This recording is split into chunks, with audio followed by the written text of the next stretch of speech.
Hello, Narnach here. Welcome back to Grim Dawn. We are standing in front of the entrance to the Temple of the Three. The very last thing we're gonna do on Elite difficulty. After this, it's gotta be Ultimate O'Clock. We got a couple of nice gear upgrades in the last episode. And of course, we got our final devotion point for Elite, which got us the activated ability of the Obelisk of Menhir. So every once in a while we are gonna get a defensive bonus. Also, why is that hurting so much? Please stop hurting so much. Thank you. Note to self, this could get dangerous and or ugly. Oh yeah, wait, the poison on the floor, it's effectively like those ether things on the floor. You just shouldn't stand in it. And then everything's gonna be alright.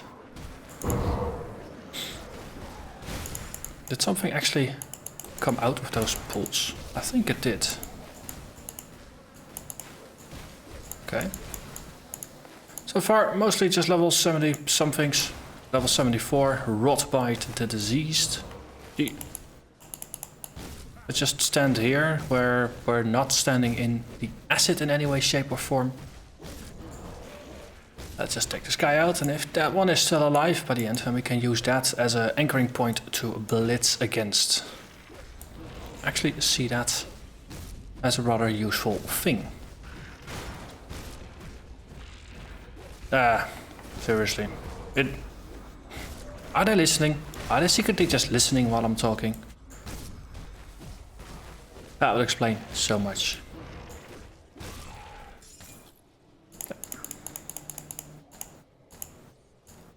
By the way, let's just go through here.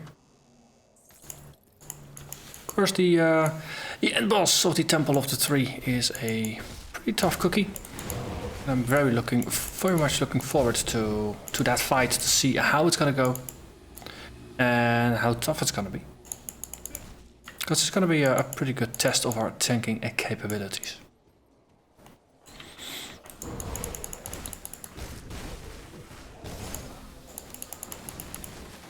Let's see. See, I remembered that triggering such obvious things like a circle in front of the portrait is gonna get some spawns, things like that. There's a lot of secret stuff in the Temple of the Three, the conclusion of the hidden path. So, well, secrets make sense. And nothing in there. Right. Let's go back here, because this is a room we skipped before. But yeah, apparently nothing special happens here. Hey, doesn't always have to be special. And then we push forward. Oh, it's a bit weaving from room to room in order to just make sure we tag everything. This one's also just off by itself. Well, apparently nothing special.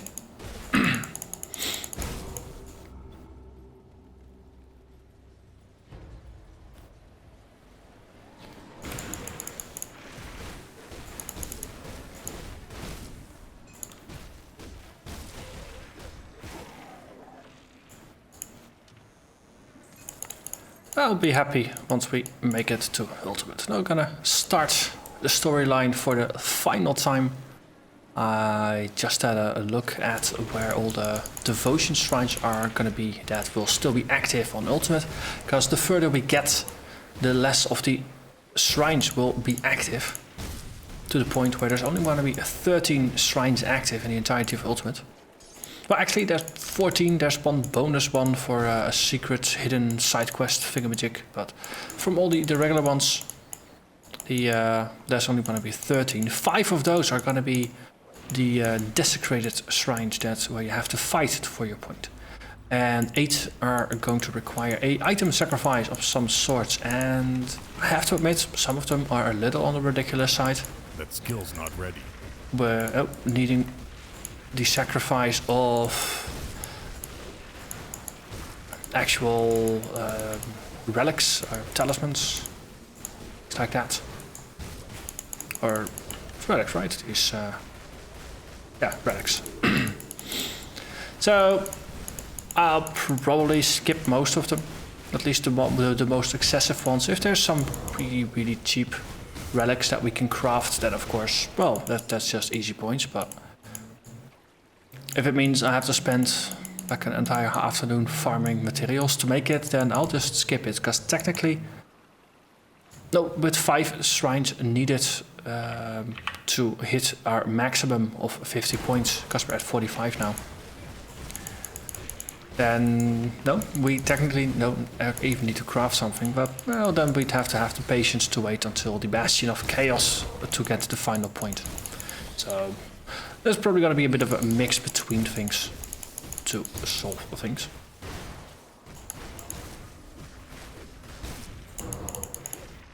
It does mean that no, there's going to be less reasons to actually go into each and every cavern. So the ultimate playthrough might be a little bit more streamlined than the lower difficulties.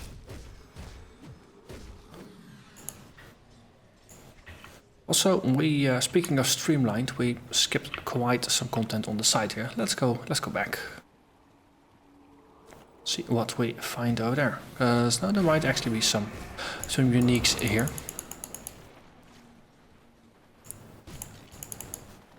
Yeah, I see. You are a spawn. So, a bunch of hidden triggers like that. If it looks suspicious, walk in, see what happens. It's totally not a recipe for disaster. Also, ooh, look, heroic chest. This can't possibly be trapped, can it?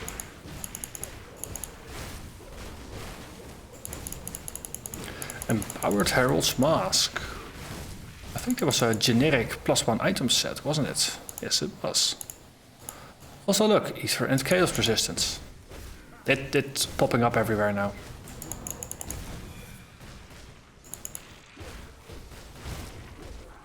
Okay, let's see, the other side we can only reach via here.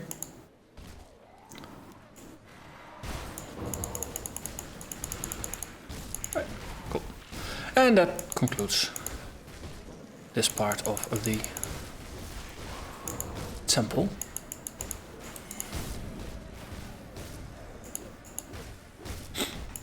That's the environmental terrain damage. That's the most scary part here. All the other monster damage is highly ignorable. Ooh, boss.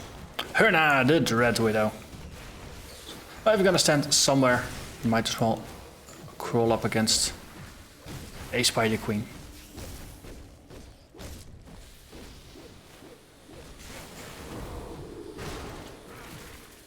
Yeah, okay, we're taking a little bit of damage, but we have enough heals to not even require Overguard, let alone potions, to deal with this.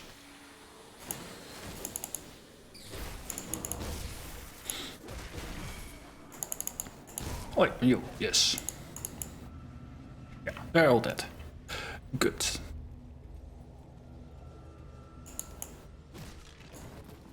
Okay, now we get more spiders and another weathered chest.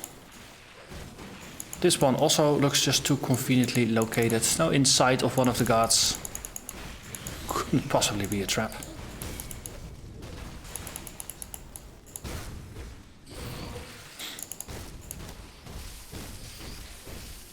Okay, and then there's this little bit off to the side here that I think we skipped on the way in. But nothing happens. Okay, cool.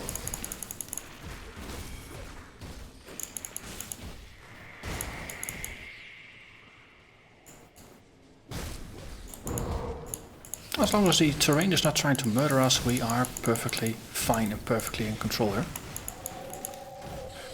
That said, the true challenge in this dungeon is the boss. So, well, if you don't die due to the terrain, still be on guard for the boss.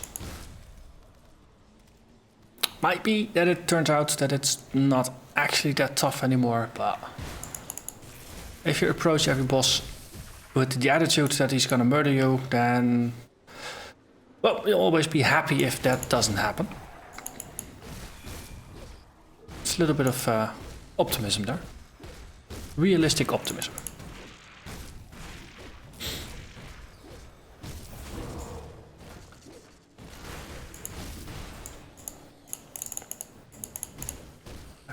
Okay. Again, before we push forwards, let's push backwards again. Ooh, treasure chest. Small one, but it's a treasure chest nonetheless. Not gonna complain about that.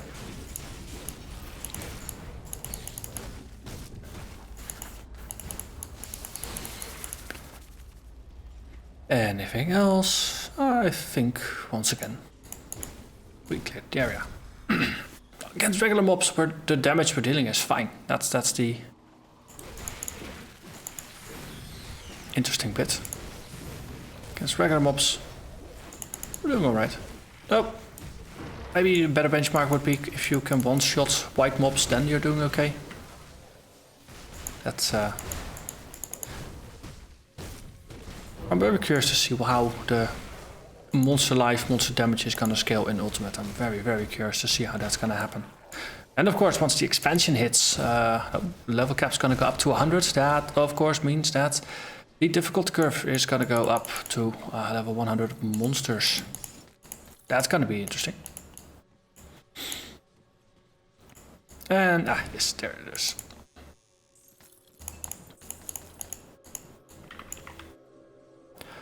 Let's see, Empowered Herald's Mask. That's less armor than what we've got. Fatality Ether and Chaos Resistance, Stun Duration, Skill Cooldown and Diplomacy. That's we stun with the chance to confuse targets that you can use every 8 seconds. Interesting.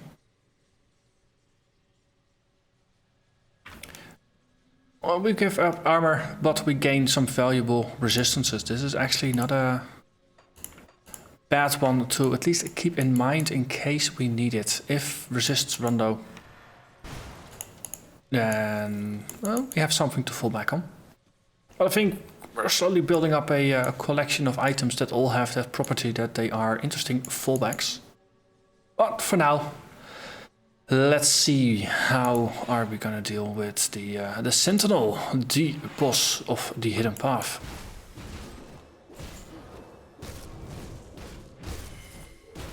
Okay.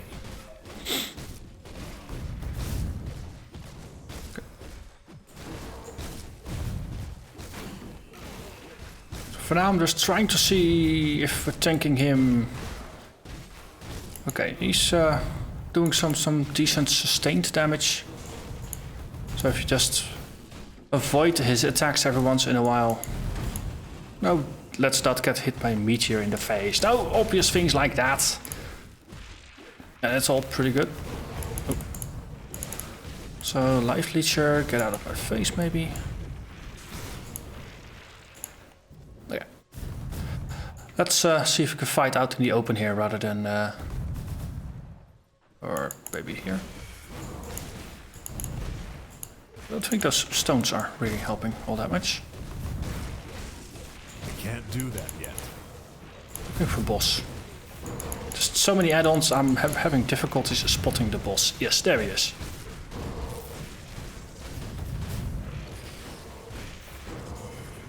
Okay.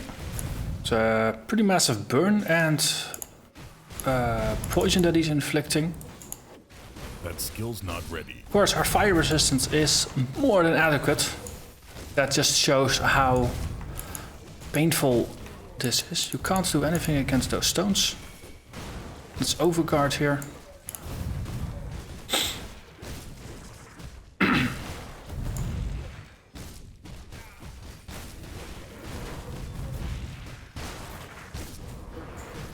There.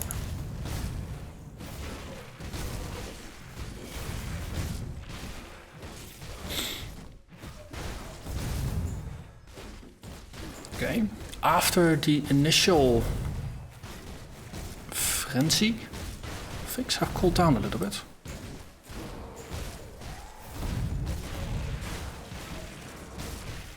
Let's see when he starts to ramp up again.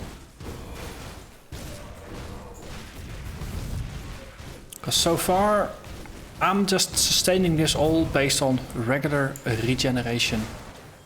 It's. I'm not even. I don't even have to use Overguard. It's.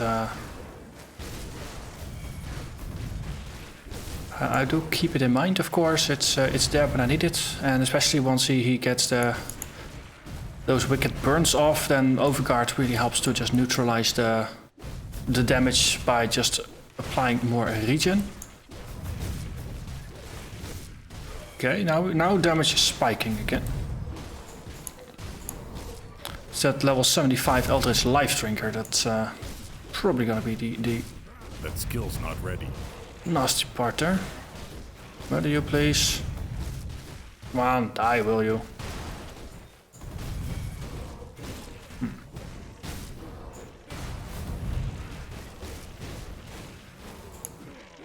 Okay, there we are. And he dies. And so do the add-ons. Empowered Shield of Perdition. Hey, that's the second part in the Empowered Perdition set. We are, of course, using the helmet from that set. Yes, Face Guard of Perdition. So that would get us the 2-part set bonus, which is a 10% armor increase. Global, I'm assuming. What are we gonna give up for that in exchange? Let's see, 34% chance to block 826 damage, so bomb set less block chance, but we do gain more block per block, more damage blocks per time. 9% increased shield block chance, the old shield at 8%. Okay, so they effectively have the same block chance of 43%. That's good. 2% to health rather than a fixed bonus. Acid damage that's just gonna stack on with our weapon, I think. Or maybe with Blitz. That could also be that it's actually just Blitz. Might actually be only for Blitz. Bonus to acid damage. Increased armor, acid retaliation. We will be giving up physical damage, lightning damage, don't care. Health, defensive ability, fire resistance. Well, we are over capped, so that's not an issue. Lightning resistance, 53%. That's gonna be massive. That's gonna be pretty massive. We can't lose that right now. So yeah. Yes, acid retaliation damage is nice, but I just can't justify sacrificing that lightning resistance right now. So it goes into the storage somewhere. Well, to be fished out, maybe in case we need it. Now let's look for the treasure room. Ta-da! See how glorious the treasure is truly gonna be. Oh yes, extra room with more treasure. And a trap, oh no, it's a trap.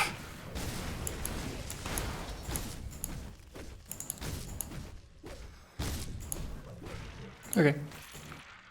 And we got some more green items. As well as you. Okay.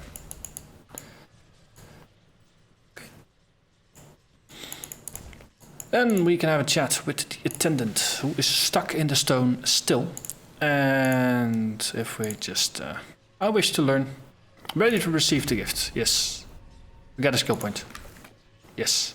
This will prove useful. 1 whole skill point. And you know what?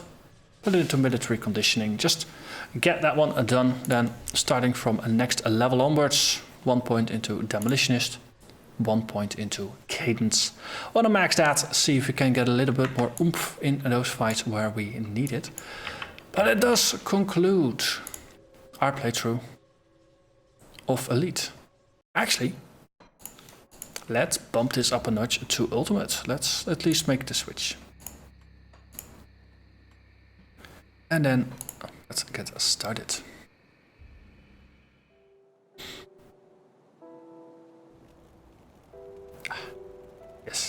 still drawing And the breath. hangman. He's Yes.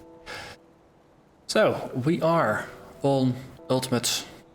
That means our resistances have been reduced. Some of them are still standing, that is good.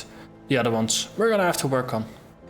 But no, the level of enchantment on gear has been getting better and better and better over time. So, oh, that should be pretty fine here. For the as bodies well. of you will need. Because of course this is the umpteenth time we're gonna go through. Not gonna spend too much time with the hey! Cory the Keeper. Received item, illusion beacon. Right, sure, fine, whatever. Left of my wares. Because of course now we can start looking for maybe some upgrades. Of course, more scrap. It's always good to get more scrap, but especially if there's some nice green jewelry around. Hey, we got lucky once. We might get lucky again. And similarly have a look over. But oh, I'm gonna go and filter through all of the loot we've gotten so far, and I'm gonna see you again next episode. So as always, thank you very much for watching. Hope to see you again next time. Bye bye.